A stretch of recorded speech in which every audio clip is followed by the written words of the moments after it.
Detroit gets hot. How perfect that we bundle up and unwrap at the same time. Tonight, it's all about autos. We'll run down the world premieres that have put such a charge into the last 2 days at Cobo. Even Disney is getting into the act.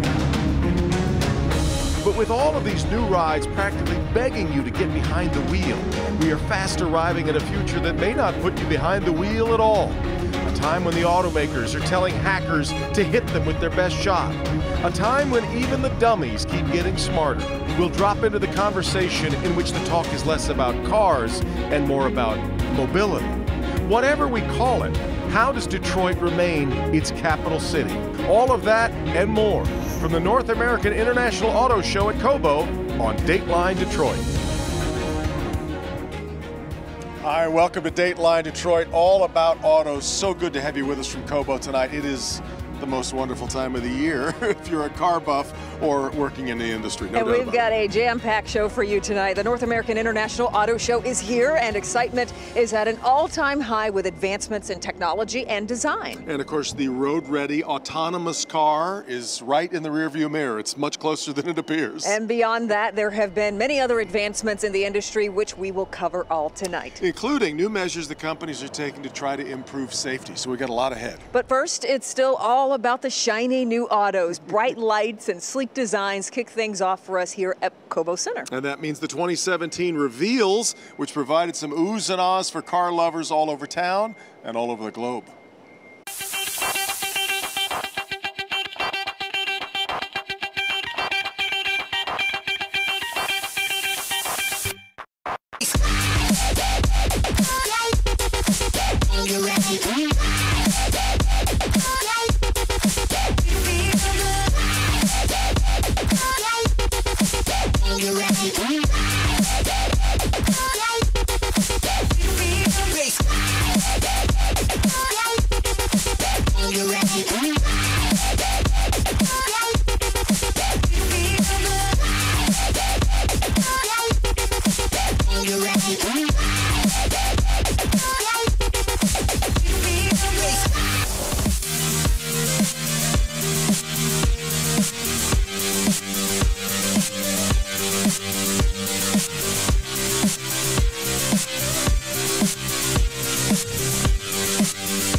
Yeah, it was pretty much Christmas morning again. A lot of unwrapping going on. It's a lot to look at here. 14 different automakers revealed new cars here today at Cobo. Yeah.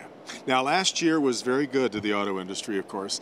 How good? Well, record-breaking good. The industry sold just over 17.5 million vehicles in 2016, which beat out 2015 numbers, the former best sales year ever. So the question now is, can this trend continue into 2017? Well, if Detroit's resurgence tells us anything, things look pretty promising.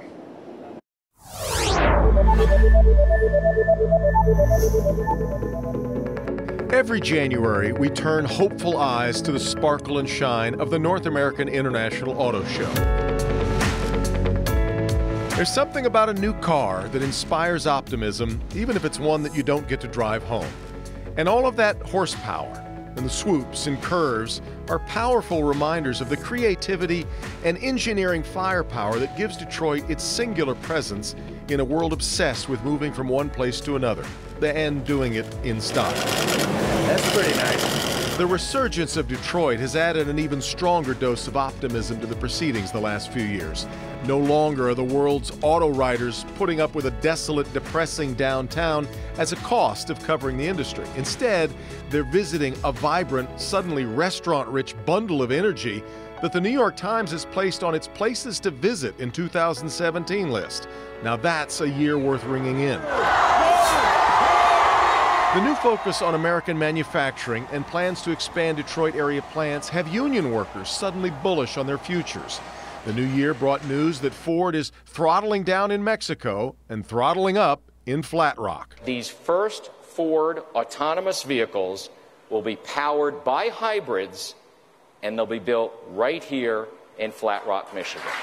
The bad news is it will be very difficult for the Big Three to match last year's success. The good news is that last year's records were out in the stratosphere, and if 2017 comes up just a little short of that, well, that will still be a big year for Detroit's signature automakers.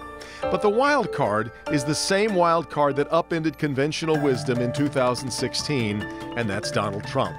Mark Fields already credited Trump with setting the tone for keeping jobs in the U.S., and many believe that the CAFE standards favored by President Obama will be softened in the Trump presidency. Good news for the automakers and their high-margin SUVs and trucks, especially Fiat Chrysler, so reliant on its Jeep brand. But what is ahead for the industry in this new world in which a presidential tweet can throw a stock price into sudden freefall? Well, I think 2017 is the year of the unknown and uncertainty, and that makes the industry That's not typically good for business. No, that is not good for business, and especially not the auto industry. So we've got to let some things unfold, because there are some really good things that could happen. If we get infrastructure spending, we could see great truck sales. But we get border tariffs, that could change the game. Ford shook up the auto snow globe with a promise to electrify its fleet, even its pickups. The Chevy Bolt, no longer a hybrid but a fully committed electric, is winning rave reviews and throwing some shade on the mythic Tesla brand. But the watchword now is mobility. And that's why part of this year's press preview is called Auto Mobility, a showcase for the brave new world and keeping it in Detroit. In fact, even the show itself has to adjust. Alexa, trigger lock. The Consumer Electronics Show, CES, just wrapped up in Las Vegas, and it too has developed a strong focus on mobility. Some were troubled by Fiat Chrysler's decision to unveil its new offerings at CES rather than Detroit. And that's a reminder that the North American International Auto Show can't rest on its weighty history, because the auto world is about the future. One thing's for sure, though, shows are changing. The exponential growth and where the mobility, not just car shows, but mobility shows and where they're headed. And if we're not a part of that, you're going to get left behind. Yes, automakers from Detroit to Silicon Valley have their eyes on a new world, one that is coming much more quickly than we could have imagined. Ride services have gone from cool millennial app to fully formed player in our transportation ecosystem. Autonomous cars are being researched and perfected in a hotly contested race to get the steering wheel out of your hands. How fast is our auto world changing? Well, recently a robotics expert predicted babies being born today will likely never drive a car. Turn that over in your mind for a moment. But being the automotive capital of the world isn't necessarily the same as being the mobility capital. How is Detroit faring in the high-stakes race to be the mobility center? I think we're doing really well. I really do. In fact, I would say, this is my viewpoint, right? GM and Ford are absolutely at the lead of this compared to any other automaker in the world. The state of Michigan has stepped up so strongly with legislation, with the kind of infrastructure, test facilities and the like. The whole mentality is here. So that's great news for Detroit, but some of that mobility talk is tough to swallow if you, like us, you like to drive a car like that Ford GT behind us. Which is fantastic, though we both need to help getting in and out of it, but it's a great car. Now, business-wise here, according to the National Automobile Dealers Association, expectations are slightly lower than last year's numbers, but not by much. They expect 17.1 million vehicles to be moved this year. That's a bunch of vehicles. That's a lot of cars. Yeah. Corvette, Mustang, Cadillac, certain cars and brands are just iconic, woven into the fabric of American pop culture, really. And then some are drawn onto that fabric thanks to Disney. The North American International Auto Show will showcase how life imitates art. And Rod Maloney standing by with more on that. Rod? Yeah, Devin, you know, Hollywood is no stranger to the North American International Auto Show and vice versa. And yet, there has never been a star car from Hollywood until now. Ladies and gentlemen, the real Lightning McQueen. Oh! Yes, we're going to do that right now.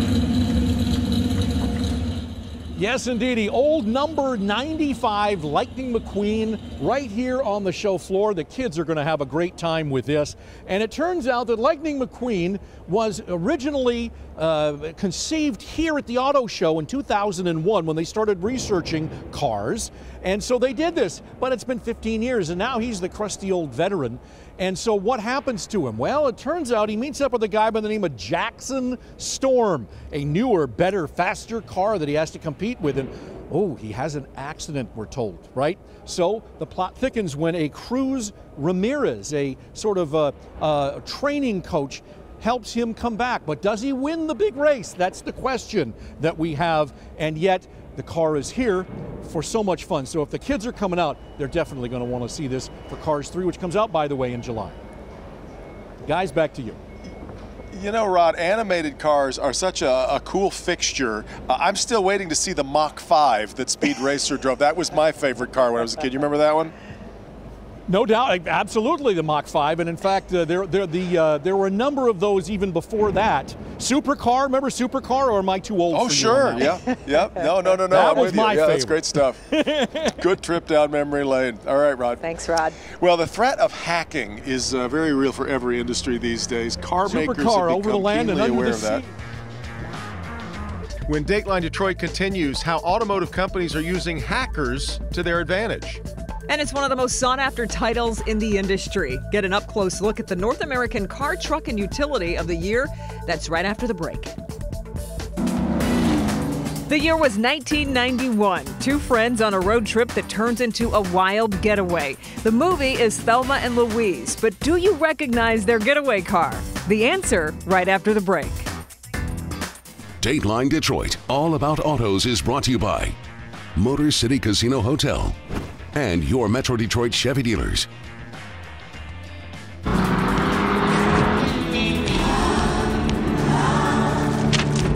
Who could forget how Thelma and Louise came to an end driving this 1966 Ford Thunderbird off the cliff into the Grand Canyon? That was mythic. You're right. Who could forget that? Welcome back to Kobo and our Dateline special all about autos. Now, today it was all about identifying the very best in show. And why not? It's the award season. The North American Car, Truck, and Utility of the Year were announced today. Past two car awards have gone to foreign automakers, the VW Golf GTI back in 2015. Last year, it was the Honda Civic. We bring in business editor Rod Maloney, and Rod, the top car is far from the Motor City again.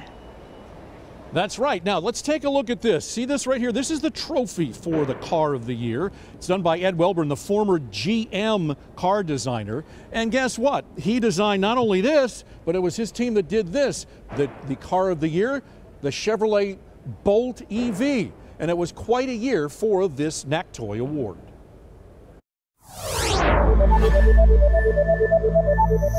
North American Utility of the Year is the 2017 Chrysler Pacifica. It is no small notion. The minivan made Chrysler. So when you look to change a cornerstone vehicle, you need to get it right. And by all accounts, the newly named and completely redesigned from the ground up minivan, Pacifica, hit a grand slam home run. Tim Kaniskis is Chrysler's brand manager. Customers tell us there is no better alternative for a family that needs to move people and stuff than a minivan. There just isn't. Now we have one that can do all that and is incredibly luxurious, looks fantastic, and has a ride quality of a luxury sedan. Truck of the Year is perhaps the most competitive space in the industry. So when Honda's Ridgeline pickup took Truck of the Year, it did so, says John Mandel, by sticking with what Honda does best. Why would you be pummeled on the road when you don't have to be, but still have all the utility and functionality of the in-bed trunk and everything else, which are kind of just unique to Honda features. The Car of the Year is unique too, the Chevy Bolt with a B. Critics in the NACTOY jury agree this is not a great electric car, it's simply a great car. Something GM's Mark Royce is proud of. This is something that anybody can afford, and it's a primary car, so it takes away all the excuses of why people weren't buying electric vehicles. Now, the NACTOY judges are seeing a vastly different and improved vehicle overall. NACTOY president and Detroit Free Press auto critic Mark Phelan tells us it's a major benefit for you, the customer.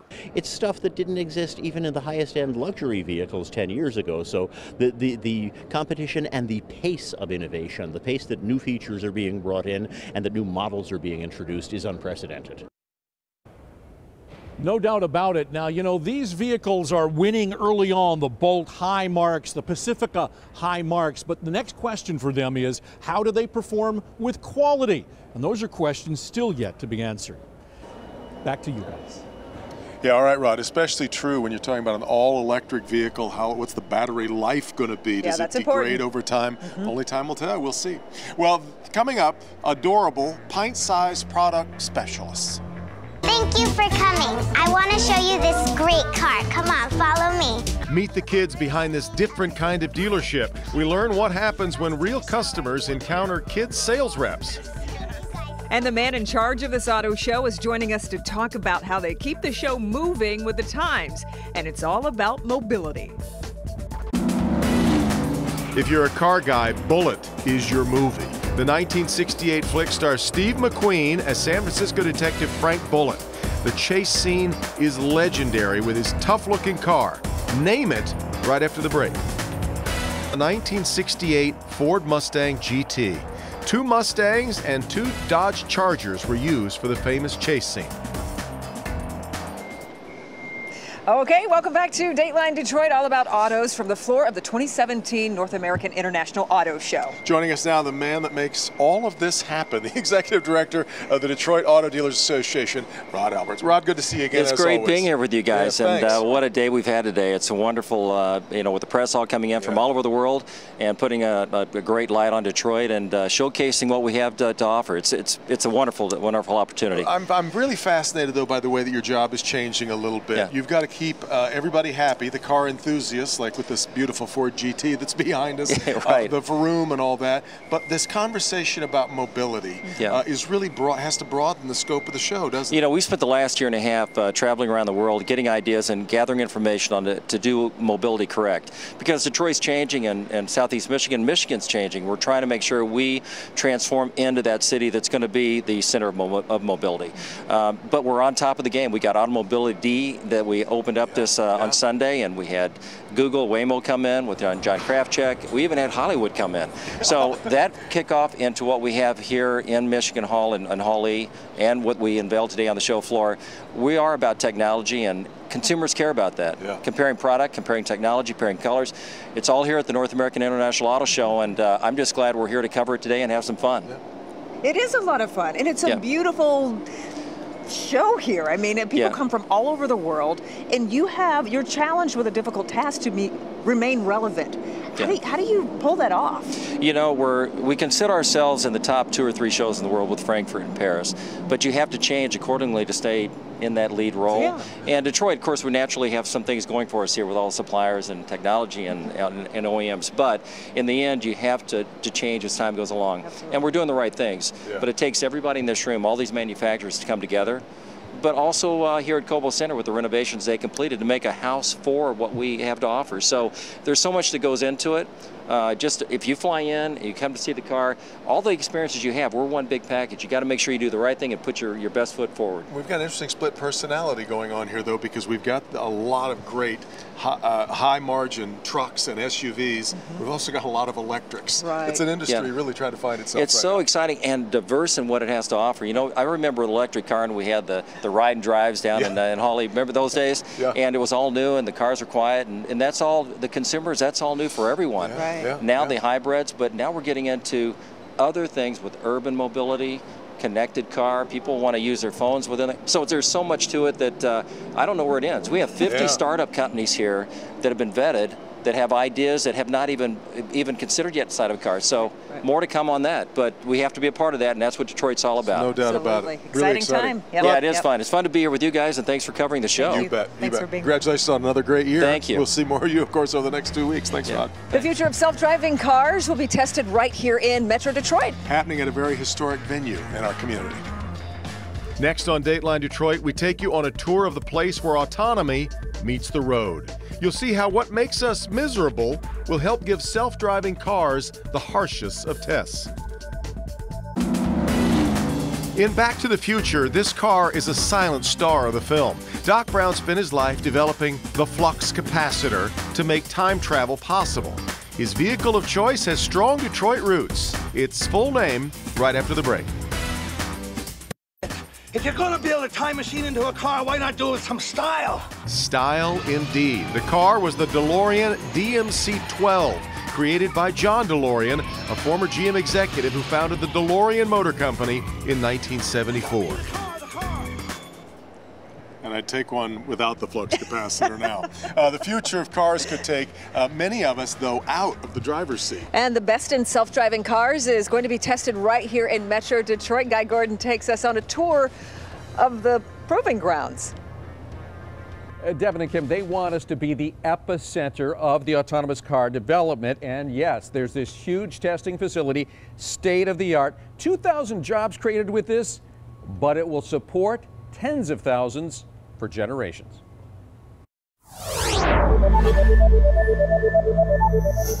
When the U.S. was entering World War II, Uncle Sam, the state of Michigan, and Ford Motor Company reinvented mass production right here at the old Willow Run bomber plant. Much of it is gone now, but its 335-acre concrete footprint will live again, this time as the proving ground for the self-driving future. Imagine a highway stretch. Imagine a fake downtown. Imagine a rural area or an urban area. The good thing about using this particular site is we can build all of those roads and some, we'll call minimalistic structures on top of this concrete slab. And because of that slab, they can build it at half the cost and in half the time. It's the first in the U.S. that we are aware of, specifically designed to test these vehicles at large scale, that's capable of handling, I'll call it a full industry's worth of companies. 40 companies putting their groundbreaking technology to the test right here. And they need to do it where bugs, glitches, and software problems won't put humans at risk. John Maddox is the human engine at ACM. While others test in the desert or comfy California, this site offers the harshest test of all. The winters we curse are a blessing to developers seeking four-season solutions. Imagine if you were told you can buy a vehicle or lease a vehicle, but by the way, it can't work in the wintertime, it can't work in snow, or even rain, it has to slow down or even park itself. We think it's critical for full deployment of automated vehicles. They have to function 12 months a year in all night and day in all sorts of weather conditions. Otherwise, they won't really provide a full transportation solution. GM's old storage tanks will collect runoff rainwater, ideal for creating rainy streets or icy avenues, to teach these robotic cars the fine art of seeing in and safely negotiating snowy conditions. In the wintertime, we will be able to test in winter, we'll be able to test in rain, in fog, we'll be able to test and create some of those conditions even because of the weather we have here in Michigan. We think that's a really critical piece for full development of the vehicles. This triple bridge, the first ever built, brought 50,000 workers a day to the bomber plant 75 years ago. This interstate highway prototype will live again by this time next year as the center's highway simulation section. We'll be able to test scenarios where automated vehicles have to merge with other vehicles, be they human-driven or other automated vehicles. There will be tunnels, urban roundabouts, highly challenging multi-lane intersections, commercial districts, and residential areas. All facades, like a Hollywood backlot. But the garages? Oh, they'll be real. Imagine an automated vehicle waking up in the morning at your home garage and driving you, while you're not even paying attention, to work in the urban area or in the downtown or in the commercial area, and then going to run its own errands or your errands by itself. We'll be able to test those scenarios here. And they will test more than cars. They will debug communication systems of the future, allowing vehicles to talk to the road, to traffic controls, and to each other. They are testing tomorrow's smart roads that will warn smart cars when surface conditions are less than ideal. That's a key asset for decades to come. That will be the world's best facility to test for mobility, and it's our future. And there are other states that are competing to be the epicenter of things as well. Now, this is an $80 million facility. About a quarter of it is already funded, mostly through the state of Michigan. They're trying to get private funding for the rest, but federal lawmakers are also trying to get government grants because they say this is this generation's moonshot. Back to you. It's so true, and the race is going to go to the fleet. You've Yep. got to be out there with everybody. Gotta be ready. All right, Guy. One size rarely fits all when it comes to cars. Our Dr. Frank McGeorge discovers the changes scientists are making to test just how safe we are inside our automobiles. And in the front seat, there's butt warmers. One car company is letting the kids do the talking. You'll meet the Pacific Kids next and learn how they like selling cars when we come back. In the 1940s, this was the car of the future. But Preston Tucker never saw his dream car hit the assembly line. Francis Ford Coppola directed Tucker the Man and His Dream. But do you remember the full name of the famous Tucker car? We'll have it next. How do you become America's best-selling brand? Breathing, let's go. You make it protected. Coming up all new on Local 4 News at 11. Couple flakes starting to fall on our side of the state, but out towards Jackson, everybody else reporting dry conditions. That will change very quickly as we head into overnight. Winter weather advisory takes effect at 11. Romulus teachers out in protest. I think people felt betrayed. We'll tell you why they say they're not getting any respect, what the school board has to say about it, and what numbers like $140,000 mean. Tonight on Local 4. The car is the Tucker Torpedo. Only 50 were ever made. Interesting, director Francis Ford Coppola, a Detroiter himself, owns 2. The Tucker was known for its rear engine, a center Cyclops headlight that swiveled with the car's wheels, and ahead of its time safety features including pop-out safety glass. And you can see the Tucker up close and personal on display at the Henry Ford. All right, welcome back, everybody. I'm Kimberly Gill here at the 2017 North American International Auto Show at Cobo. I had to leave my co-host Devin over there to come over to the Chrysler Fiat section to give you some exciting news about the minivan. But let's face it, the minivan, there's nothing exciting about it. I mean, you don't grow up and say, hey, I want a minivan when I grow up. But Chrysler is doing something that they've never done before to make the minivan more appealing, and they've enlisted the help of 3 adorable little kids called the Pacific Kids, and here they are.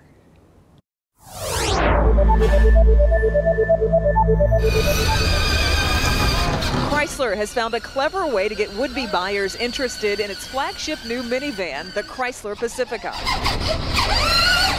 I'm Harper, Izzy, Maya. They've enlisted the help of these 3 cute, energetic, and really bright kids called Pacific Kids. Pacifica! They've dressed them up like car salespeople and taught them all the ins and outs of the vehicle. You're like surrounded by over more than 100 standard and available safety and security features. There's departure lane assist and a bunch of 360-degree vision cameras. Uconnect Theater System is the best family entertainment system in its class with built-in games and apps. Kids will love the dual 10.1-inch touchscreens. I mean, look at this! Look at it! Hi everyone, we're the Pacific Kids. The kids have their own YouTube channel. They go to events such as the North American International Auto Show and interact with would-be buyers through social media. You can't resist it, right? Even if you're not in the market for a minivan, even if you don't have kids, you have no need for a minivan.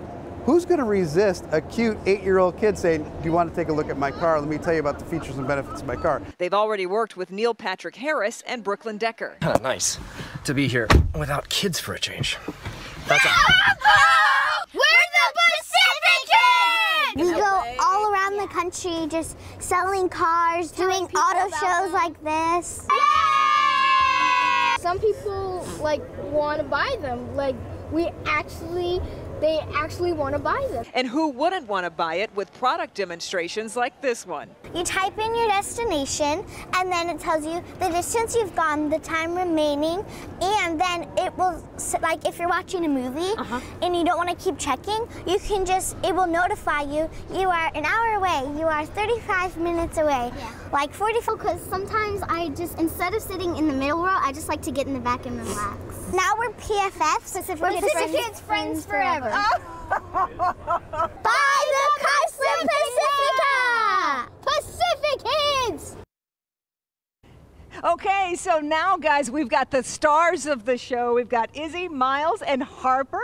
Guys, thanks for being with us. So what do you have here, Izzy? What's this? So today, Chrysler has been named the 2017 North American Utility Vehicle of the Year. And that's big news, isn't it? That's a big deal. Okay, Miles, tell me what your favorite feature is about the Chrysler Pacifica. My favorite feature of the Chrysler Pacifica is the 10.1-inch touchscreens with built-in games and apps, which is the Uconnect Theater. I knew you were going to say that. What about you, Harper? What do you like the best? My favorite feature of the Chrysler Pacifica is the Stow and Go.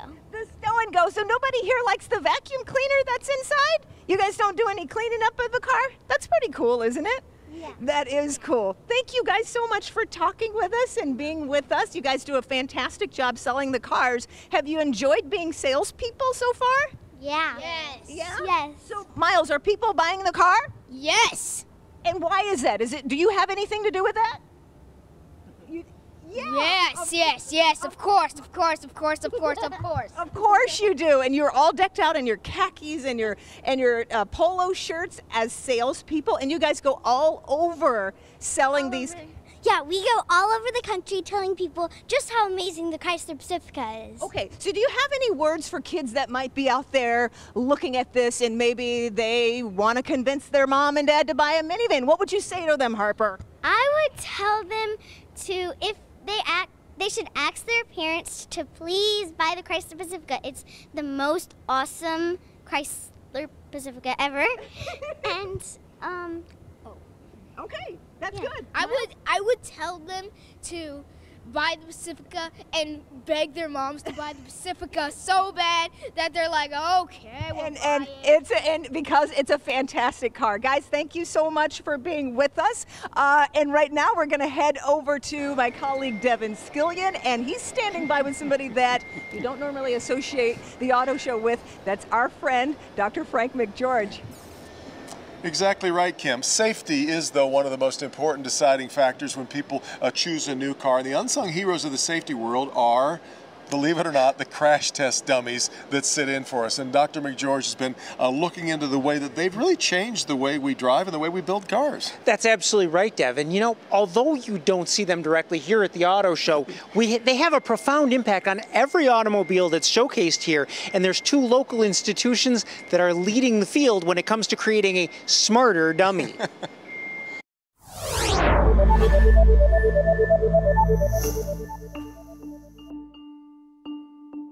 The official term is anthropomorphic test devices, or ATDs. And it's such a tongue twister to say that dummies just become the common word to say. But it's not derogatory, it's actually quite a compliment, because a dummy is so sophisticated and it has so much capability in electronics and advanced technology that to us it's a compliment to be called a dummy. Chris O'Connor is the president and CEO of Humanetics, a Plymouth-based company. Humanetics is the original crash test designer dating back to 1952. We're a small to mid-sized company, and yet we're the leader in the world for this type of technology. Part of the reason they're ahead is because of a partnership with the International Center of Automotive Medicine, based at the University of Michigan and led by trauma surgeon Dr. Stuart Wang. It's like CSI. We get a lot of folks together, we look at a lot of data, and we come up with very clear insights into why injuries are occurring. Years ago, he noticed a change in the pattern of injuries from car accidents. Some of it because of missed design opportunities due to imperfect crash test dummies. I would jab at the dummy guys and saying, your dummies look nothing like my patients. They look nothing like the population these days anymore. And they've actually been tremendously responsive in hearing that. When the first crash test dummies were designed in the 70s, engineers could not have predicted changes in the driving population. It wasn't envisioned that people would be driving at age 70s, 80s, and 90s. And as they are, the anatomical differences of an elderly person vary from a younger person. Back in the 60s and 70s when they were initially developed, they represented a pretty reasonable portion of the population. But as the population has gotten older, it's gotten fatter, it's gotten more diverse, the crash dummies aren't as representative. The restraint systems are made for something around a crash test dummy that was of a different size than it is today. What we've been able to do is to utilize information that is now captured with medical imaging from live subjects, and that is the data that we have been providing to Humanetics to give them better insight into how to design more appropriate dummies that are more representative of the population. When vehicles are tested for crashworthiness, a standard dummy is used, but that might create false reassurance. You select a car and you look at it as 5-star crash rated, or you look at the Insurance Institute rating scheme, you assume it's the same for all drivers, but in fact, it may not be. It may not be because your body size may react differently to the restraints, to the airbag, to the seat belt, to the seat itself, and as a result of that, it might be less safe for you. Our newest dummy, the elderly dummy and the obese dummies, are intended to reflect that type of person. So what does a designer of crash test dummies look at when he visits the auto show? Areas that we look at tend to focus on safety. So which airbags do they have, the number of airbags, type of pretensioner, type of seat, type of structure in the car. I think the variation we need to see over time is a variable restraint system or seats or other things that would vary based on the occupant. So as the occupant gets in the car, if it knows, like we all know in our smartphones and everything else, what your body mass index is and your size and shape, then why not have the vehicle adjust to your body size? As for Dr. Wang, one newer safety feature that's caught his eye are center airbags. In side impact crashes, the occupants can come together. So oftentimes we've seen the most severe injuries come not from the striking vehicle, right? They come from the other occupant kind of flying across and hitting, you know, the near side occupant. Well, you're right. These dummies have gotten really smart. That's right. You know, and we learn something from them every time. In fact, relative to elderly and obese people, the dummy data shows there's one easily correctable problem, and that's to place the lap portion of your seatbelt in the correct position. It needs to be low over your hips.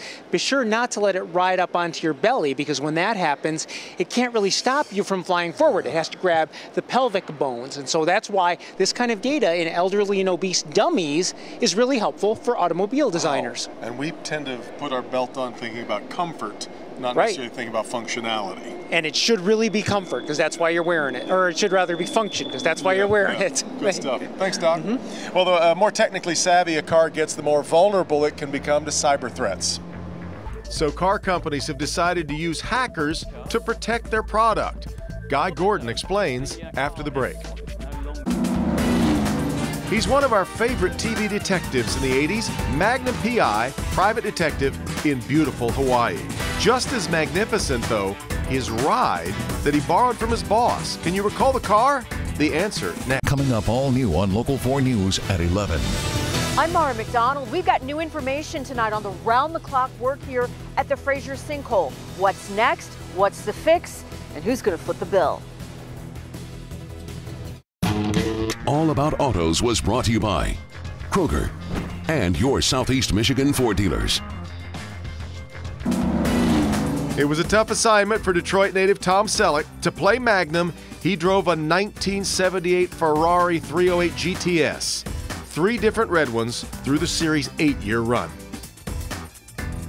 3. I'd have taken one of them. I know, that's so I'd sweet. have been happy. All right, we want you to have the full experience of the Detroit Auto Show. So before you go, you need to make sure you get our app. Kim DiGiulio shows us how it works. Your trip to the auto show starts way before you even walk through the doors at Kobo. It can start right now in your app store with the North American International Auto Show app. Everything you could possibly need for auto show, right at your fingertips. Available on iPhones and Androids. Trust me, you're gonna want to keep this app on your homepage. Just search Detroit Auto Show, look for the orange icon, and boom, you're on your way to the latest and greatest in auto show news. Pictures of auto shows through the years, and your pictures and ours from behind the scenes. Not only do we have your auto show weather before you travel, we have a personalized forecast for you every single day. Looking for a place to eat after the show? How about a guide to the city? And of course, all of the dates, times, and prices of all the auto show events. And if you want, buy your tickets right through the app. And that's just a taste of what the app has for you to fully enjoy one of the coolest events that Detroit has to offer. Now you're ready for all of this. Enjoy. All right, Kim, and of course our coverage of the North American International Auto Show continues all this week on Local 4 News. Click on Detroit.com, has plenty there as well, and of course the app that Kimberly just showed us. Yep, and this Friday, one of the biggest fundraisers in Metro Detroit takes place right here at Cobo. We're talking about Charity Preview. And if you can't make it here to be here in person, don't worry. We'll have all the glitz and glamour covered for you. You can catch our Charity Preview special this Friday from 7 to 8 p.m. Friday night. The stars, the fashion trends as well, and how these cars shine under the gala lights. So I hope you'll join me, Kim, Ben Bailey, Rhonda Walker, Evrod Casby, and yes, a special appearance from the one and only Carmen Harlan Friday night as well. Indeed. Okay, well, hacking has dominated the headlines in recent weeks, and it's a big concern for automakers as they electronically connect cars to the internet, to traffic signals, and to each other. When some benevolent hackers remotely took control of a Jeep Grand Cherokee and drove it into a ditch, cybersecurity became a much higher priority in the vehicle world. Guy's back with us again, and this was a really frightening prospect. Well, it really was. How many doors do you have in your car? 4. No, you don't. You have a few dozen doors and ways to get into your car, most of them electronic. But the good news is there's a group of benevolent hackers trying to lock all those doors. And we discovered that we could start taking control of many functions of the car with nothing more than a computer. Ken Monroe is what's commonly called a white hat. Think of a cowboy movie. He's a good guy hacker. Using the mobile app for a European Mitsubishi plug-in hybrid and a digital computer key he found in the vehicle's manual, he was able to hack it. He could remotely turn on the lights, turn on the AC, drain the battery. Minor mischief. The car's theft alarm was activated, the window open for illustration purposes only. But to prove it's working... And then he disabled it. Don't believe me? It's not going off. Even worse, I'm now in the car. The alarm has been disabled. That's scary. Now car companies are hiring white hats like Ken, offering what's called a bug bounty. Fiat, Chrysler, and Tesla are recruiting them publicly, other companies secretly. With the customers we have and some that are running their own bug bounties, bug bounty for automotive manufacturers is going to be a huge thing in 2017. I imagine the majority, probably 80% of them, will have a bug bounty by the end of 2017. Haddix runs the bounty program for FCA and Tesla. It's $150 for finding small vulnerabilities, $1,500 for big bugs. And they've awarded nearly 50 bounties so far. A lot of people have been really willing to work with FCA on their bounty, as well as Tesla. They've gotten tremendous value from the bounties, finding bugs that they would have never found. This team took apart an $80,000 Tesla, one of the most secure cars in the industry, but they still found a little pinhole in the infotainment system, allowing them to hop from one internal computer to another and eventually to remotely do anything that a driver could do with the touch screen. So we can power off the car, start it, lock it, unlock it, open, close the sunroof, open, close the trunk. They shared the vulnerability with the car company, which made immediate corrections. And now they're sharing their findings with other security experts to make them stronger. It's a way they can crowdsource specialized technical know-how that they couldn't hire any other way. You go from whatever your team size is in the low, 10s or the high 20s or whatever it is at one of these places to 100, 150 people who are qualified to look at different systems on the car. And you really go from insecure to secure pretty fast. Companies will even stage hacker parties at their plants, providing top secret technical specs, but only after signing strict non-disclosure agreements. The people that are working on these programs and they get sent this level of access to the cars are usually bug crowd researchers that have been highly vetted through doing other programs, and they have background checks, and they're part of a standard non-disclosure agreement and code of conduct, and so they're really tightly controlled when it comes to these programs in specific where they get that much access. Haddix says this is still not enough. With autonomous cars around the corner, we need mandated security standards, not just for our cars, but for connected devices in our homes. All of our devices are becoming internet connected, and no single organization is taking responsibility for securing these things or making sure that they're secured yet. There's been some, congressional proposals to basically make standards around security on some of these devices, but they don't have anything yet. One thing about my old 72 Dodge Dart, it wasn't hackable. you had to put a screwdriver in the carburetor to get it to start on a cold morning, but it wasn't hackable. You're right. It's a whole new ballgame. Right, a whole new ballgame. But with smart fridges, smart toasters, the Internet of Things, all of them could be hacked. We affectionately call him the car guy, but Guy Gordon has meant much more than that to us at Local 4. Indeed. Your knowledge and expertise made you a leader, a sharp reporter, an anchor, and an amazing storyteller. I've learned so much from you just sitting next to you, listening to your next to my mess. Yeah. Well, and with the auto show being one of your favorite stories to cover, we thought it a great place to pay tribute to your many roles at Local 4. Freezing temps are on the way. That's why Local... You know the saying, whether it's buying a car, fixing a washer, getting a restaurant reservation, or planning your financial future, you got to have a guy. For decades, Detroit TV viewers have had this guy on their side. First at Channel 7, and then, fortunately for us, a long run at Channel 4.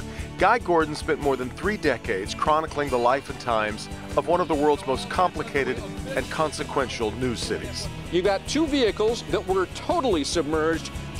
Like a great utility ball player, Guy can cover anything, from the deadly serious to the occasionally silly.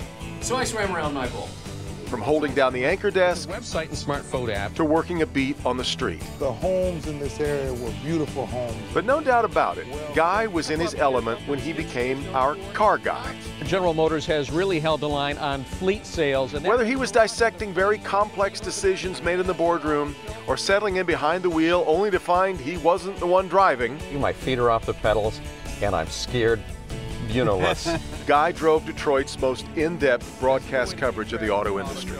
But we weren't the only ones who recognized that Guy could do it all. Let's get the latest update. And when WJR came calling, offering Guy a new challenge, a new medium, and a show of his own, it was a new car that Guy felt he just had to drive. So now, when you're thinking about listening to the radio, you got a Guy. And it started last week, your full-time life now at WJR. It's sounding great to us. How's it feel to you? I'm having a lot of fun. But then I had fun wherever I went, and the last 12 years have been wonderful. And as I've told everybody, most guys my age look back and talk about the good old days 20 years ago. These have been the good old days. Today's the good old days, and we're going to have some good days in the future, too, I hope. We're going to call into the radio station just to harass you, too, by the way. Yeah, just to mess with him. That's exactly right. Kim from Ferndale. Yeah, I know who it is. That's going to do it for us tonight. Thanks for being with us. Local 4 News at 11 coming up next. Stick around.